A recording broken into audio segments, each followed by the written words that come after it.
Hey everyone, thank you for joining us for our latest episode of our Train Like a Trooper podcast.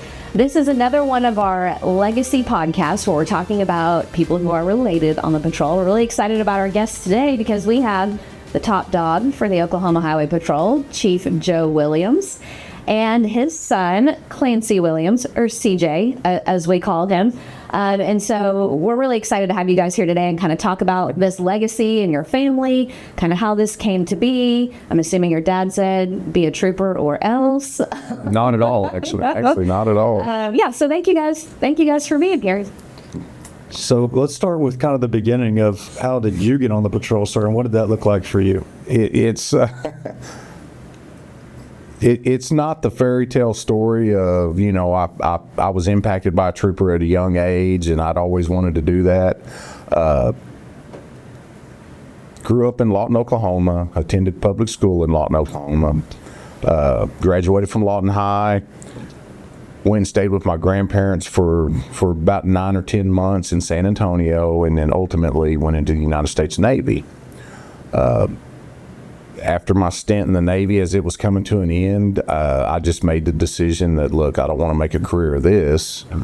I kind of want to go back to Oklahoma, so I got out. CJ and his mom in tow, and moved back to Oklahoma. Worked at Farm Fresh Bakery for a stint, and Delisi at the rock crushing quarry. Did that for 2 or 3 years. Got out in '92. Obviously, went through the 48th Oklahoma Highway Patrol Academy in '95. During that time, working at those other 2 jobs, I was like, okay, I want to do something. My dad was in law enforcement at Lawton Police Department. Grew up around that. Knew I kind of wanted to be in some sort of public service, first responder. Applied for the fire department at Lawton. Didn't make that academy. Applied at Wichita Falls PD. And during that time, a huge impact on me, and I've known him my whole life, was he was a lieutenant on the Highway Patrol, Robert Morales. He had transferred back from Ardmore to Lawton, and my dad was big time into powerlifting and the police Olympics and all that back in the day. So we worked out a lot, and Robert Morales started coming over and working out. And we always worked out at 3 o'clock, like clockwork, Monday through Friday. So I started talking to Robert about the Highway Patrol, and he's talking to me about it. Needed some more college, so I enrolled in Cameron University and got the hours I needed over about a year and a half period. And then ultimately applied for the Highway Patrol, the 48th Academy, and here I sit almost 32 years later. So the first academy you'd applied for? That's the first one I applied for, yes. Yes. If someone had told you then that you would be the chief of the Highway Patrol someday, what would you have? Oh, I'd have absolutely cracked up laughing. And yeah, there's no way. I'll be honest, even 10 years in on the Highway Patrol, I never thought I'd even be a lieutenant. I never thought I'd promote to lieutenant. I really didn't. And as time went on and I left, my first assignment was Troop Age. It was a great assignment. I stayed out there about 6.5 years. Went back to Troop G Lawton and in 2001, and it was great. Everything was going good. We had a full detachment. It was just wonderful. That was my hometown. I'm back in Comanche County, Oklahoma. As time went on, though, and I got older on the patrol in life, I just, there came a point where it's like, okay, I want to do something different. So I went into executive security. Did that for 4.5 years, and I felt so detached from what a trooper does and is, and it's great. It was a great experience, a great assignment, but I wanted to do something different again. And it's like, okay, you're 17 years in this deal almost. You might ought to think about maybe, stepping into the leadership role and looking at being a lieutenant. So I applied myself fully into studying and preparing for that, and ultimately got promoted back to Troop G Lawton. And it's just, from there, it's just been more moves, you know. I mean, from there, I went into highway safety as the statewide impaired driving coordinator and the seatbelt coordinator. Did that for 2 or 3 years, and then thought, okay, let's try to be a captain, and put in and ended up at Troop A, Oklahoma City, as the troop commander, and it's just gone from there up, and it's been great. It has. I never would have thought those opportunities would ever be available, or that I would ever pursue them. But as time went on, and I realized that, look, you know, there's a need for people that want to take care of people, and I do, and I truly care about every trooper on the highway patrol, and I want to do my best to make sure that they have all the equipment, training, everything they need to do their job successfully every day. And that's in a nutshell my story. Awesome. So CJ, growing up and seeing this, what did you think as you're growing up? Like, I want to do what my dad does. I don't want to do what my dad does. You know, I actually never really considered it until about college. So growing up, it was in my face, and it was almost one of those deals where when you're used to something, you don't realize how special it is. Yep. Well, I got older. I went to Cameron. I got a scholarship, so I went to Cameron and got my bachelor's in criminal justice. And during that 4 years at Cameron, I was working at a gas station in Lawton. Lots of troopers came to the gas station. That's where they got gas. That's where they got oil changes and maintenance. It was a good friend of ours that is the reason I started working there, that hired me, Carl Boyer. And, you know, there was A.D. Templeton, who was a U.S. Marshal, that would come in there also. And I remember in my head growing up, I was like, okay, I think I want to do law enforcement. And I always thought it would be cool to work for U.S. Marshals or FBI or Secret Service, one of those big agencies like that. But as I started talking to people that actually worked for them, I was like, man, this sounds terrible. You know, I talk to the FBI guys, and it's like they do nothing but reports and paperwork and all this stuff before finally getting to go serve a warrant and make an arrest, which is a big deal. But I just, 10 months of work for one case is probably pretty short for them. I talked to the U.S. Marshals, and AD got to actually do some pretty cool stuff. He was good at catching guys, I think. But, when you start the U.S. Marshal, your first years is just escorting prisoners, whether that's just taking them to court or whatever. And I was like, that sounds awful. I don't want to do that. And then Secret Service, once again, when he was in ES, he went from Jerry Askins to Todd Lamb. Mm-hmm. Todd Lamb had been in Secret Service, and I think he got to kind of ask him some insight on it. And it's the same thing. All of them required you to move to a big city, so probably way out from Oklahoma. I think the Secret Service had a very set plan. You had to go to a big city. You had to work fraud for several years. Then you got to go to executive protection. And then from there, you got to decide, hey, where do I want to be? And none of it sounded good. Well, when I was at Cameron, I had to do a intern class for my criminal justice degree. So criminal justice intern class. So I went to Troop G, went to Mike McClellan's office. Yep. And I said, sir, I need an internship. And obviously I know y'all. Is there any way I could do one with the Highway Patrol? And I think he had me sign a form and said, yeah, you can do it. And, got real stern with me, said, you better be shaved. You better wear jeans without holes in it. You better have a nice buttoned up shirt on. I was like, oh, wow. This is serious. And during that internship, I actually got to ride with a lot of his partners, but a lot of guys I grew up around and got to know really well through the years. Also, during all this, I was looking around. I was looking around at Oklahoma City, Tulsa, different places in Oklahoma that I could work law enforcement. In the OHP, I started to realize, hey, it's special. You know, I like the uniform. I like the cars.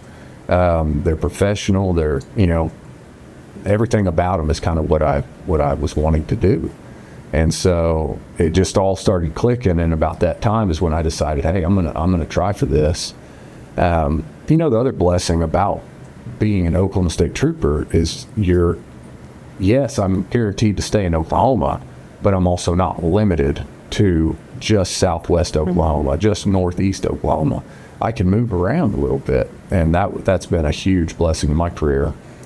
So after doing ride-alongs, you know, my very first ride-along, I jumped in with Brian Dixon, and we went to a fatality collision on the turnpike on I-44 where he was assigned. And, you know, if I was going to get scared out of it, that should have scared me. And it was an interesting experience. You know, we drove 100 miles an hour until we got up from Lawton to Chickasha to this collision. It was a rollover crash that ended up breaking the person's neck. And it was kind of weird, you know, seeing that would have been my first body I've seen. And they just had a broken neck. There was no markings on them. And it was almost weird, like they could have just stood up and walked. And so that kind of was a weird experience. But, you know, obviously it didn't deter me. And it kind of made it click. Hey, man, this is a life and death, you know, working that, you know, is, and you know, it's an important calling. Mm-hmm. You can make a difference in people's lives, and what we do is very important. So, For sure. As growing up, did you shield him from any of the information or any of the calls that you went on when he was younger, or were you just open about maybe what you did here at work? I think we talked about stuff, but I don't know that. Yeah, there wasn't really shielding. You know, I never deterred him from being a trooper. I just wanted him I just wanted CJ to know all the options. Look, it's a big world. And I mean, there was a point where even I think he showed a little bit of interest in maybe one of the military academies for just a little bit. And I'm not sure when the bug hit, but he came to me one day, and you were probably a junior, maybe at that time. Yeah, somewhere in there in college. And told me, hey, this is what I want. This is what I want to do. And I was like, well, you know, I'm not going to dissuade you. I was actually proud that he wanted to pursue it. But I didn't ever want to push him that way, you know, that, hey, you need to be a trooper. You make your own way in life. And yeah, it's been good. How did Mama Williams accept that? That's what I was going to ask about. She took it pretty well. I mean, he's had a very, very good career, and so she's seen the highs and the lows. You know, obviously, we've come a long ways from, you know, 95. I remember the pay back then was, I remember them arguing some over how they were going to make it to the next paycheck. And I mean, she was at one point, she was in college. He's a trooper. Was she working part-time possibly? Yeah, she was doing some stuff. She played the violin, so she would take gigs doing that at weddings, and then there was some other catering stuff that she was doing on the side. I was mowing yards on the side, and it was anything we could to make do. Yeah, it was. But I look at those struggles back then, and I truly believe they make you appreciate what you have now. They really do. And we've been blessed. We have as a family. We have absolutely been blessed. I'm so proud to sit here as the chief of the Oklahoma Highway Patrol. And again, you asked that early on, and it keeps looping in my head. Yeah, I would have never, and not to beat myself up or what others would. There's others that jokingly, I mean, good friend. I can't believe you're the chief of the Highway Patrol. If we could ask your litter mates, that yeah, I was a little bit of a knucklehead. Yeah. So CJ, what is it like What was it like going through the academy, knowing your dad is a trooper? Does that make it more difficult on you? Is it easy? You know, yes. Well, I don't want to put him in the spotlight. I made it plenty difficult. The academy was very. What academy are you at? 61st. You know, I made it through by the skin of my teeth. It's true. I struggled. I prayed that they. I really thought, I was like, I'm doing so terrible that they're going to fire me. I wasn't. I was one of the ones that they all told me. They said, if you don't think about quitting, you're a liar. I didn't think about quitting. I really didn't. But I sat there and I thought, man, they're going to fire me today. I'm not cutting. I remember week 1, Reggie Callens in my face yelling, say it like this. And he would say, it was something to do with flag detail. I blacked out a lot of that stuff, but I think he yelled it to me 3 or 4 times, and I screwed it up every single time. And one of his biggest deals was, get it out of park, put it in drive, and figure it out. You got to figure something out here. You're locked up because you're stressed out. And I didn't figure it out. And so about the 4th time of me screwing it up, he finally went to someone else and said, all right, you're up. Maybe you can. So you got fired. Well, I got fired for that one little deal. I was still in the spotlight, but I got fired from that flag detail assignment, giving orders. I had no military experience. Didn't do any ROTC, anything like that. I had no idea how. I think I had marched a little bit at Cadet Lawman, but as far as like giving commands, no idea what I was doing. I failed him. He went in cold. Yeah. And the academy, let's start at the beginning. I go in and we're walking in together because my wife is, we had just gotten married, and my wife had, I think it was like semester finals or some kind of big test. She tried to get out of it so that she could drop me off for the academy. She couldn't get out of it, so he dropped me off. We're walking in, and he looks over at a kid, and he says, oh, he ain't gonna make it. And I looked at him with big eyes like, what are you talking about? His mom was dropping him off. And less than a weekend, that kid was gone. And the other thing he told me, we're walking in, he said, don't worry about it, they won't eat you. And I looked at him, I said, what does that even mean? He said, well, they'll probably kill you, but they won't eat you. I'm like, thanks. That makes me feel a whole lot better. So Probably vastly different from when that kid's mom was telling him. Yeah. Well, and that's what I noticed. There was a kid, and I won't say his name, of course, but there was a kid that had some military experience. He'd been to a boot camp, same age as me, and, was actually doing great. He was one of the guys no one even noticed because he was great. No reason to pick on him. And he quit. He quit a few weeks in, and I almost wonder if he had a mom or someone, saying, hey, it's okay, you can come home, you don't have to do that. And so that biggest support I had, my wife, Katie, she was there for me throughout the whole thing, never gave me a hard time, even though she was having to 20 weeks be at our apartment by herself, and we were newly married. Of course, I didn't want to let him down. Didn't have any clue what I would do if they would have fired me. I was like, what am I going to do? Am I going to have to move states? I hadn't thought that far ahead. But yeah, after a few weeks of it, I guess I was young enough. I probably improved enough to to not be the worst. And there was it was rough, but you can't really explain it until you've experienced it. You said something interesting. You said I failed him. I didn't prepare him, but I'd argue that not preparing him allowed him to have the full experience. He had the full experience. I mean, our talks were literally probably the same talks you've had with applicants. It's like, I can't explain how horrible it's going to be. I mean, it's horrible. It absolutely is. And you're going to miss home. You're going to sit there and go, what have I done? Why did I accept this? Why am I here? But if you could just keep your mind's eye on the end, and the way I would break it down, mine was a horrible experience too. It really was. Looking back, it was a wonderful experience. I wouldn't trade that for anything. But in the moment, at the time, you're just like, oh my gosh, what have I gotten myself into? But I would break it down. I would get up at 4:30, 5 in the morning, fall in, and I'm like, okay, let's make it through PT. I would break it down in little bitty increments. I wouldn't think about the end of the day. I wouldn't think about Thursday or Friday.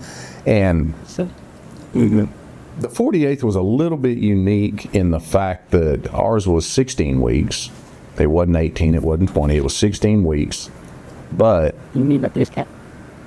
during our time, it started on January the 30th, and I can't remember the day we graduated, but the Murrah bombing happened in our academy. All of us were on the third deck in class. We were doing our, I can't remember what class we were in. Oh, instructor development. So we were all presenting, our speeches and stuff. When the bomb went off, they broke us. They're like, yeah, there's been a large explosion downtown. They think it's a natural gas. Everything we've seen on TV over the years. Did you guys feel it here? We felt it. Yeah, you could feel it vibrate. Within an hour and a half, they knew it was something other than that. So we ended up losing a couple of weekends, and they would send us down there just to help with perimeter security. We were with troopers, obviously. We weren't armed or anything at that point. We were still academy cadets. But that was an interesting experience to have. And it set us back a little bit as far as academy-wise. But we worked late and we made it up. But the academy itself, I feel like we've come a long ways from those days, and not to talk bad about the way we ran academies then, but what we didn't know is what we didn't know. I mean, we've learned that there's better ways to get a cadet physically and mentally in shape. There's better ways to get the result you need when someone's not doing something proper. And I feel like we've embraced that just in the last 2 or 3 years, and we're putting out a good product. And those experiences, though, from his academy, the 61st, mine, the 48th, I wouldn't trade that for anything. The relationships, he said something interesting a minute ago. He talked about, I blacked out, and Mark, you'll be able to understand this too. You'll be in a group with guys from your academy. Assistant commissioner was in my academy, Brent Jones, and they'll be telling a story about something, and I'm like, you were there? And I'm like, I don't remember that. And then there's stories I tell, I don't remember that.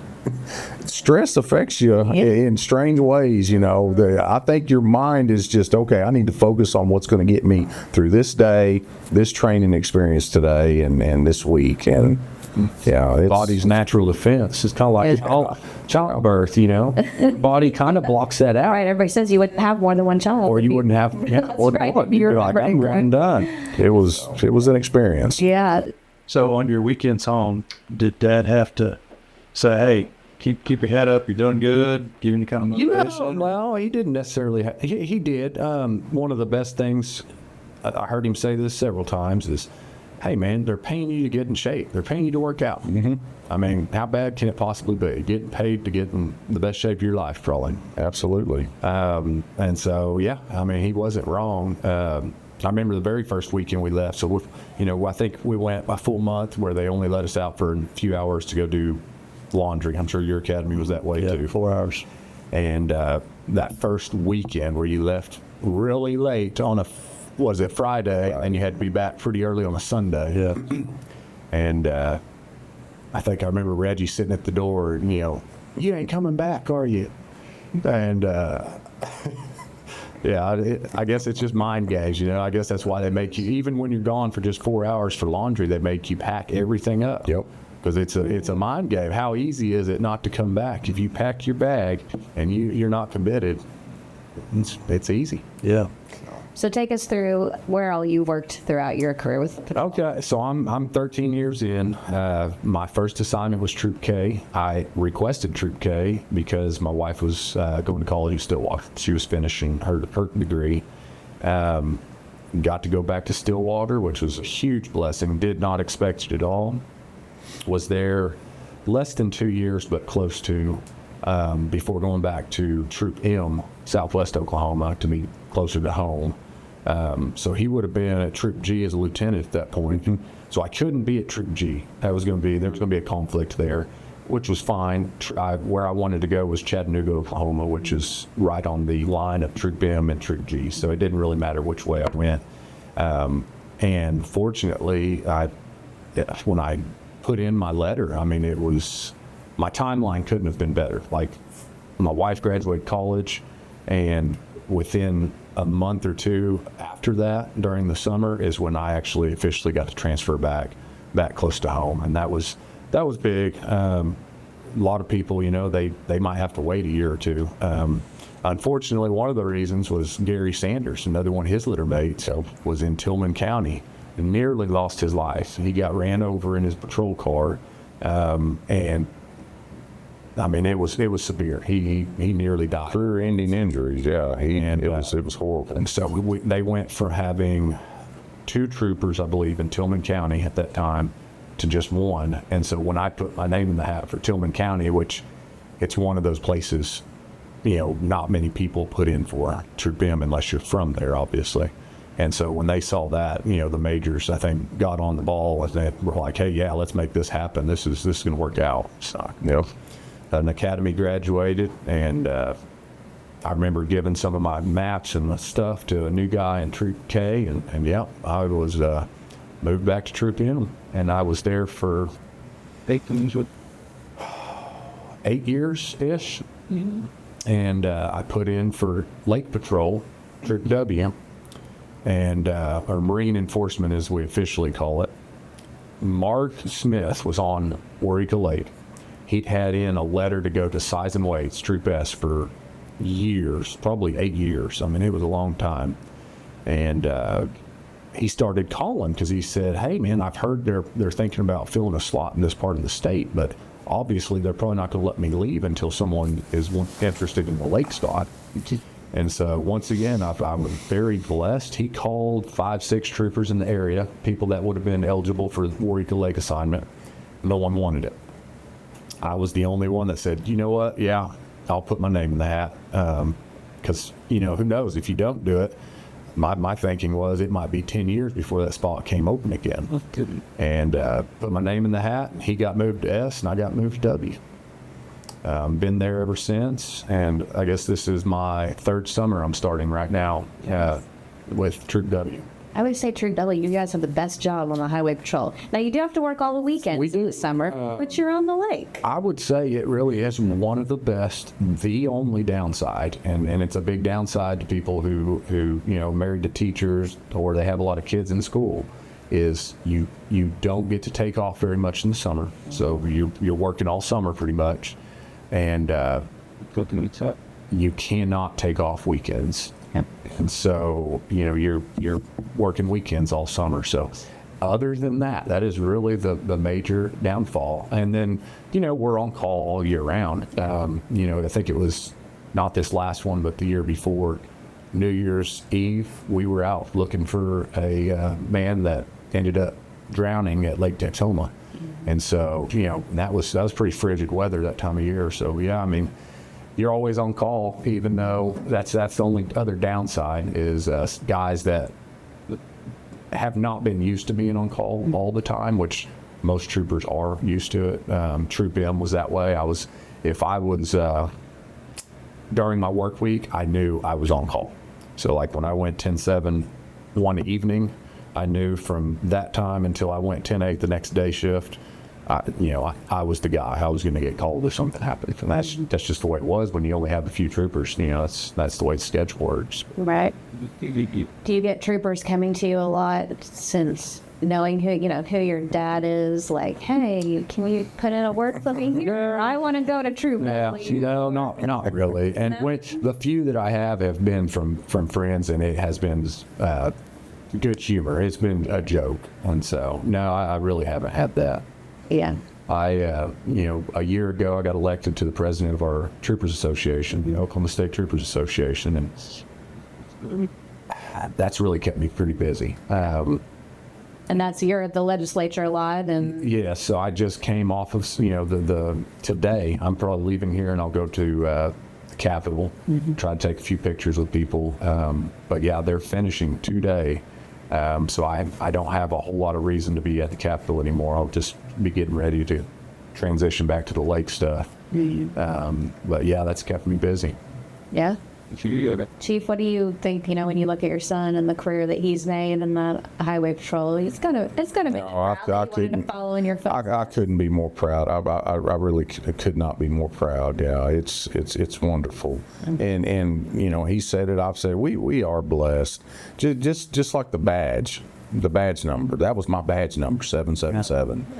And timing couldn't have been better. I mean, I was promoted to lieutenant June the 15th of 2012, and he entered the academy February of 13. So naturally, the sitting chief, I reached out and said, hey, if it's possible, I'd like to, if he makes it into the academy, out of the academy, I'd like for him to have that. And he graduated, and he's had that since then, and I had it since 95. I think there was one other trooper that had it before me, so it's kind of special. It's a special number anyways, 777, that's pretty cool. But yeah, I'm glad that it stayed in the family and with him. Yeah, he promoted to lieutenant at 17 years, right? 17 years. And so I've got 13 years on. He got promoted right before I got hired, and that's what's mind-blowing to me. In 13 years, he made it from trooper to chief. I mean, it's a big achievement. Right place at the right time. Definitely proud of him. You're proud of him too. I know his mom and dad definitely are as well. CJ, how many kids do you have? I've got 2 boys. 2 boys. Do you see them becoming troopers at some point, continuing this legacy? I kind of the same as him. I don't encourage them. I don't discourage them. I don't know. So we homeschool, and that's been huge because, like I was talking about with Troop W schedule, it doesn't matter. My weekends are if it's Wednesday, Thursday, or whatever, that's their weekends. Yeah. No big deal. Yeah, maybe. I don't know. I've got one that's 7 that says he wants to stay home and farm because my father-in-law has got a pretty good farm going. And my oldest, I think the last he said is he talked about being a vet. And so I'd be proud if he went with that. That'd be a big deal. We appreciate you guys coming in and talking to us about this and telling us your stories. And I think it's important talking about there is a lot of family tradition within this agency. And we like hearing the stories and how that's involved for different families. So we appreciate your time. Thanks. And there's a lot of us. I mean, when you start thinking about it in your head, you're like, oh, I forgot about that one. Yeah, there's a bunch of brothers and father sons, and I mean, yeah, it's kind of amazing how it all ties together. Yeah, we're gonna be talking to lots of them this Legacy podcast. So, yeah, we appreciate it. Thank you guys. Thank you. Appreciate it.